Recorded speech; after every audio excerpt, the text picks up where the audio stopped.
Hi friends, I am Shovraj Pal. Welcome to Knowledge Hub. In today's video, I am going to show you some basic parts of C programming. So without wasting time, let's get started. Today we are going to learn about tokens, and we also learn about how to comment out things from your code. So let's start. So as you can see, we can classify tokens in six several parts. Token is the basic part of coding.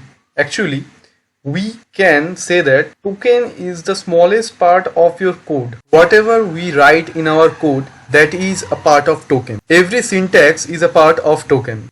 Firstly, keywords, then identifiers, then constants, then strings, then operators, and then punctuations are the main parts of token. Now we are going to discuss in these parts briefly. Firstly, come to the keywords. Keywords are reserved words or predefined words whose meaning is already known to the compiler. So, 32 keywords defined by C89, and as example, int, float, void, etc. are the keywords. Then the next one is identifier. So as you can see, in C language, identifiers are the name given to the variable, constants, and functions and user defined data. For example, we can say that int a, float b, etc. are the identifiers which identifies the variable. Here the variable is a and the variable is b, and the data type of that variable is float and int consecutively. Then the next token is constants. Constants are those qualifiers whose value are fixed and cannot be changed. For an example, 1 or 2, constant int a equals to 5. In this case, a is a variable, 5 is an integer number which is given to this variable and it is not being changed. So we will know that constants are two types, global constants and local constants. Eventually we will know about that. Now coming to strings. The string in C programming language is actually a one-dimensional array of characters which is terminated by a null character. This is \n. For an example, char text equals to hello. Hello is the string here and the text is the variable name, and char is the type of the data which it is holding. Now the next token is operators. An operator is a symbol that tells the compiler to perform specific mathematical or logical operations. Example, plus, minus, and etc.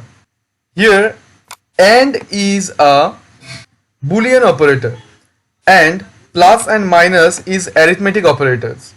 Later we will come to know about this in detail. Our last token is punctuators. Punctuator separates two statements. Like semicolon describes the end of the statement, they are also known as delimiter or the separator. For an example, third bracket, parenthesis and second bracket, also the hash is the example of the punctuators. So now have a look at this code. As I have told you earlier that everything you code is a token. So here everything is a token. For an example, the hashtag include is a keyword, and the hello is also a functional keyword, and it is a return type, defining the return type, and this is the punctuations, and the semicolon also is a punctuation. So we are not using here operators, but you can see we have also used printf. This is also a keyword. So this is a simple code which will print Knowledge Hub in the terminal. So let's see what it does. Here is our terminal. I'm just opening it up. So as you can see, here is our output. Knowledge hub is written here.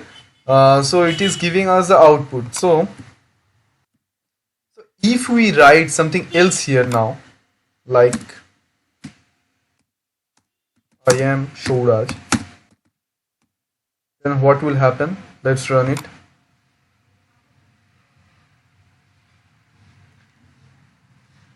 It will throw an error. As you can see, I am Shouraj is not found here. So it is an error giving.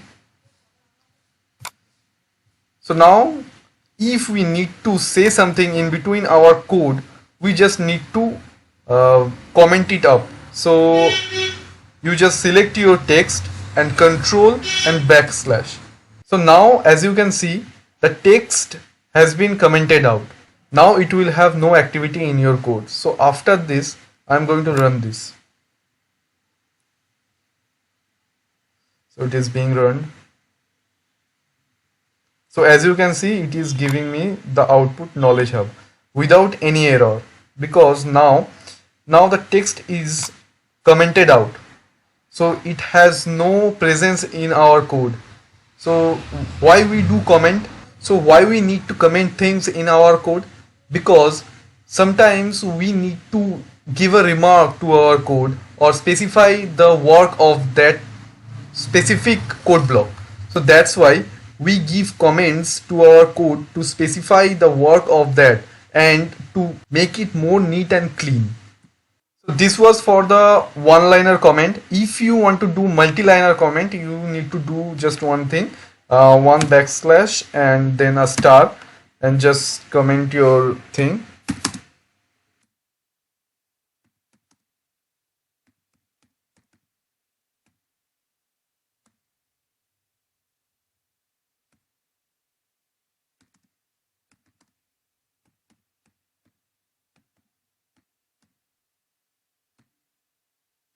That's it. In this way you can do your multi-line comments. I hope now you know how to do comments in your code. So thank you for today guys. We will meet in the next video. So that's it for today guys. So if you like the video, don't forget to like, share and subscribe my channel and share it with your friends. And we will meet in the next video. Stay home and stay safe.